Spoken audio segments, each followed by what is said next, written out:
Esto para que ustedes se hagan fuertes y hagan una asamblea en la cual valoren y vean lo poquito, porque puede ser lo poquito que tengamos de raíces en este pueblo de San Pedro, lo poquito que se tome, ¿verdad?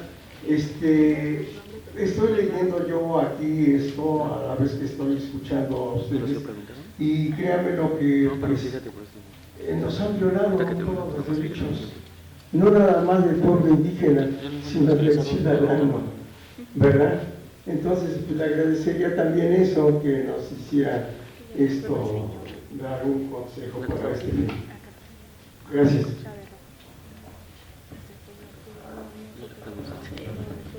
No sé si se dieron cuenta, pero me gusta primero dar ejemplos para que de ahí podamos ver varios contextos. Les voy a empezar dando unos ejemplos que conozco incluso de primera mano.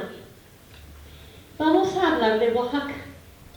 En Oaxaca, en la mayoría de los municipios, ciertamente, las personas son originarios de ahí y es comunal la tierra, está pasado de generación en generación y seguro hay incluso evidencia desde la pre-España, ¿no? Y luego hasta documentos coloniales, y no hay, se conoce incluso como extranjero o como forastero o como foráneo el que no es de la comunidad, que no pertenece a la comunidad.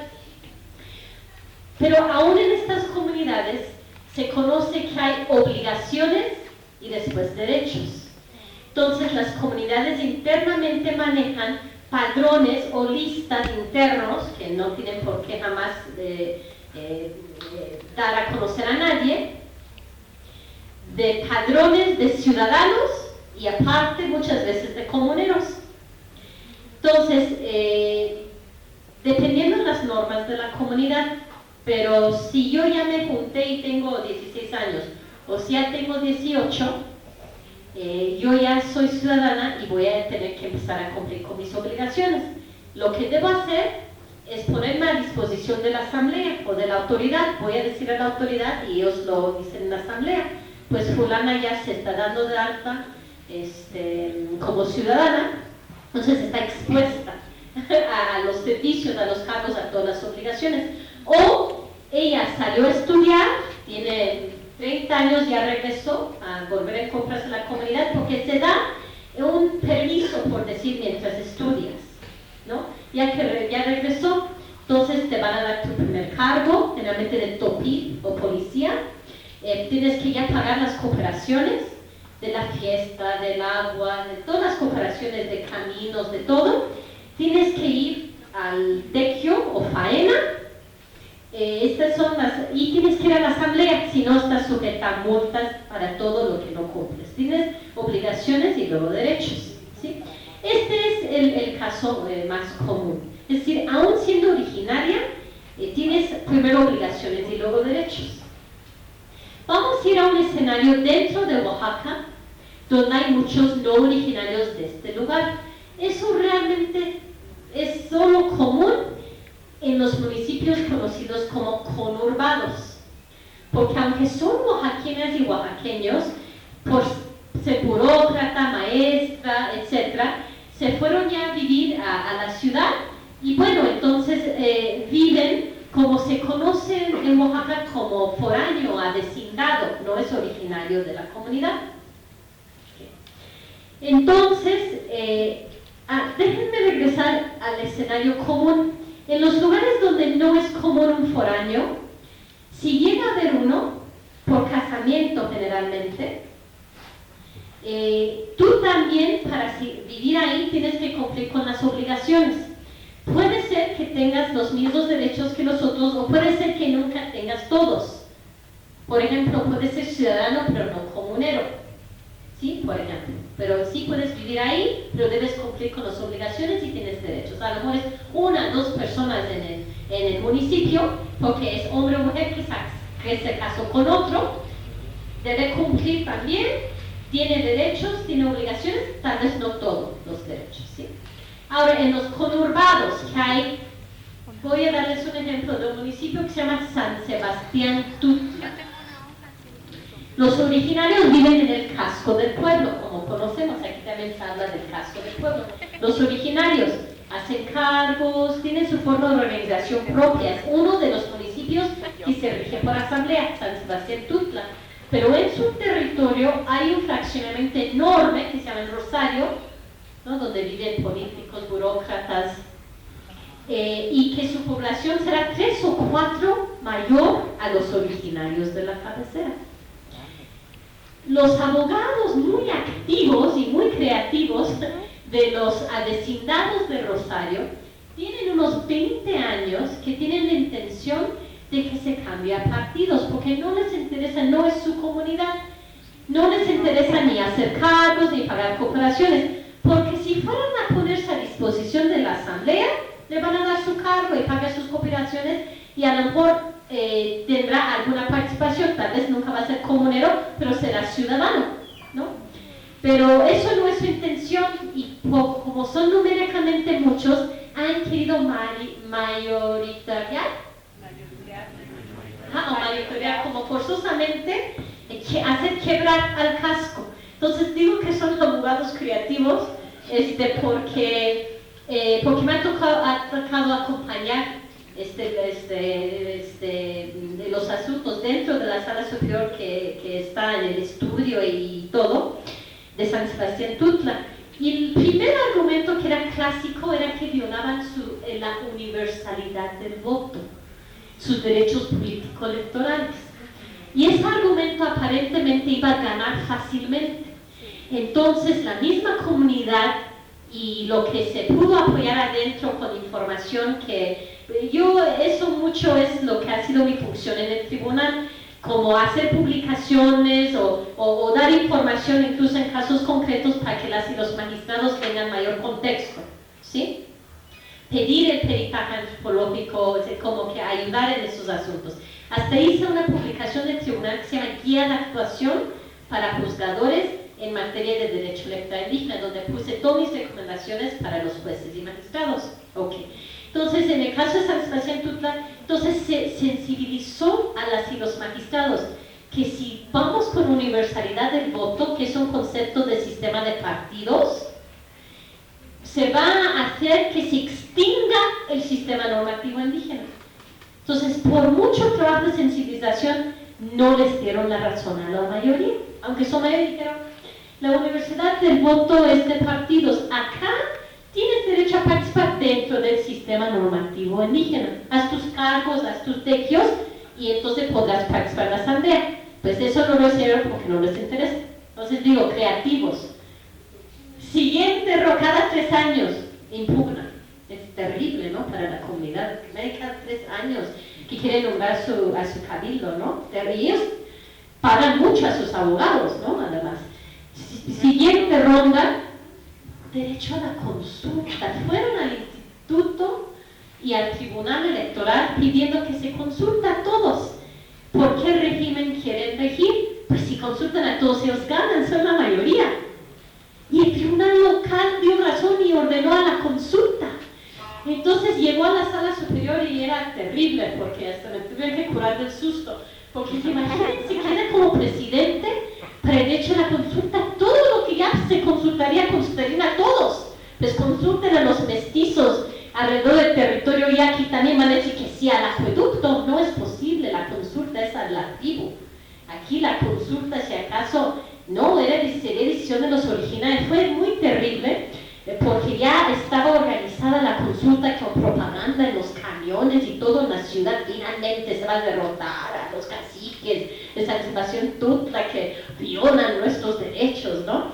Entonces, por suerte también la sala superior canceló la consulta. Dijeron, no, la mayoría no puede, aunque sean mayoría, no pueden pisotear los derechos, aunque sean minoría, de los originarios y hacer desaparecer su forma de organización. Entonces también ese argumento se pudo, entonces ahora ya de plano y que bueno, están pidiendo anexarse a otro municipio que ya sería, ya podrían descansar en paz los de San Sebastián Tutla, aunque a todos les duele perder un parte de su territorio, pero al final lo preferirían. pero ya saben que el gobierno es muy difícil que muevan y crean municipios, ¿no? Entonces, pero qué bueno que ya se cansaron de molestar aquí, ya están queriendo molestar en otra parte. Pero bueno, ¿a qué voy? Cada comunidad decide sus normas. En los municipios conurbados tienen mucho cuidado con lo que podrían ser los derechos de vecindados.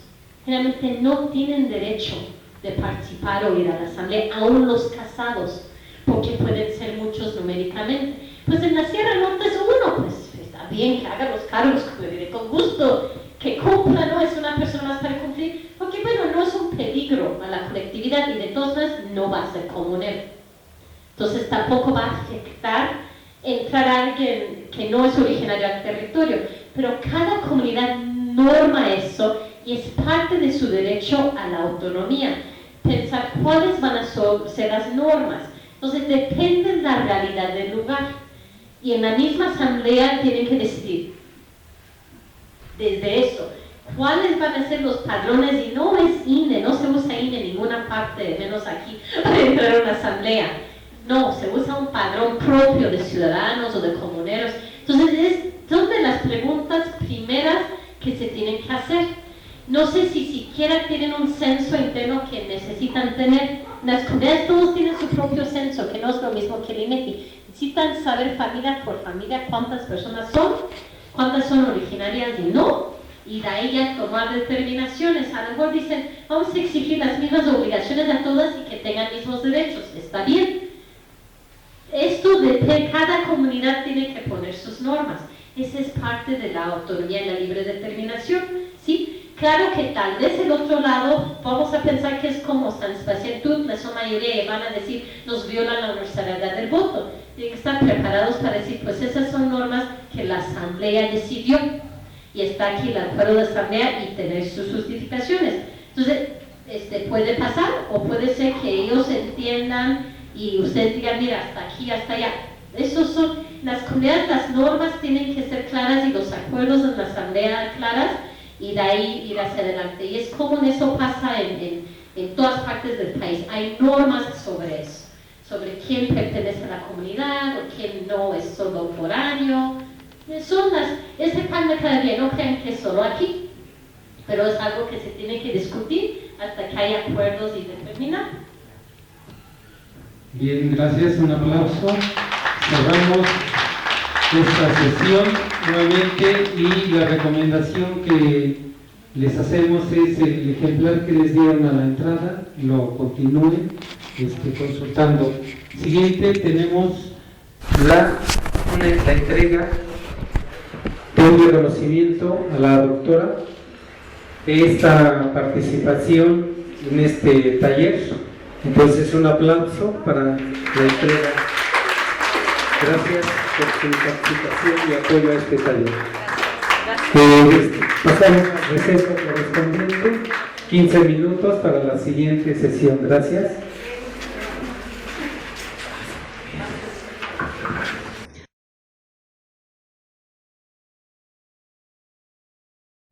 Yo aquí conocía tenía una amiga purépecha de esa comunidad que se llama Tarerio y le platiqué acerca de un proyecto que teníamos en la Universidad Iberoamericana, que era el rescate de identidad. Y sobre todo con jóvenes, porque en su mayoría pues ya se están yendo a los Estados Unidos o a Canadá. Y entonces me dijo, pues es importante que se aplique, pero antes hay que pedir una consulta y la autorización del consejo. Y en esta ocasión pues el consejo era de los más ancianos de la comunidad. Y bueno, me presentaron con ellos, me estuvieron observando y finalmente pues los convencimos porque tuvimos una presentación de lo que se trataba el proyecto. Y el proyecto era precisamente también organizar una orquesta. Ustedes saben que los purépechas, su música tradicional son las pirecuas, ¿no? Que le hablan a la naturaleza, al amor, etcétera, etcétera. Y entonces me dijeron, pues estás autorizada para empezar a realizar el trabajo. Entonces, trabajé con ellos aproximadamente 5 años y en este trabajo era siempre estarles dando al consejo nuestros avances. También en ese entonces mi jefe, que era también el director del posgrado de Antropología Social en la Iberoamericana, pues tuvo que ir. Le dije al consejo, va a venir el jefe para observar cómo estamos trabajando. Igual se le dio autorización, porque si no se le da autorización, pues no entra tampoco a la comunidad. Finalmente, también fue aceptado, hablamos con todo el consejo, dimos agradecimiento y bueno, nuestro trabajo continuó porque los chicos que logramos que realizaran una orquesta, porque también se fueron y realizaban intercambios hacia Estados Unidos, donde estaban principalmente familiares, continuó trabajando. Ellos, precisamente, ya con el trabajo que yo estuve realizando y con el consejo me dijeron qué territorio o qué parte del territorio que está en nuestra comunidad quieres. ¿Por qué? Porque yo ya era parte también de la comunidad y me decían, te vamos a ayudar a construir tu casa, porque es precisamente la parte del tequio que ellos establecen y la aceptación de quienes no son, pero que ya consideran parte de la comunidad. ¿No? Y yo también les explicaba que, bueno, mi papá es de Santa Fe del Río, Michoacán, y parece ser que teníamos aquí esta vinculación, ¿no? Porque además mi papá tiene un apellido que es Silvestre, y en la comunidad donde llegué casi todos eran Silvestre. Entonces yo también ya me sentía parte de la familia, ¿no? Sí. Y además de que cada que sabían que yo iba a esta comunidad, ya me tenían preparada comida, alojamiento, y bueno, todo lo que era necesario y que empezáramos el trabajo de investigación y de esta participación de los jóvenes que se llevó a cabo. Y bueno, precisamente es lo que aquí nos podemos identificar y es parte de esta autoadscripción. Identidad, que es otro concepto que es muy importante, ¿no? Que es un conjunto de propiedades y atributos característicos de un grupo, y esta puede atender a un carácter individual o colectivo. Entonces, nuestro trabajo es siempre, porque empezamos desde identificarnos como seres humanos y luego nos agregamos a una comunidad, y esta comunidad pues tiene que decidir cuál es el contexto cultural que empieza a crear. Como conclusión, la autoadscripción forma parte elemental al momento de ejercer los derechos de las personas indígenas. La autoadscripción está íntimamente ligada al concepto de identidad. Para autoadscribirse se debe tener conocimientos de sus derechos, las formas y mecanismos de cómo ejercerlos. Y bueno, también debemos de conocer nuestra Constitución, que en muchas ocasiones no conocemos nuestra Constitución, y que bueno, ahí también establece derechos y obligaciones. Y en especial, otra vez volvemos a retomar el artículo 2, donde se habla de los derechos de los indígenas. Y bueno, para empezar la dinámica, y somos poquitos, por ahí se les entregaron unos papelitos que tienen un numerito, y ese numerito es como se van a organizar por medio de los numeritos. En la sesión pasada fueron por colores, ahora son por números. Les van a entregar una lectura que también es de título El derecho a la consulta.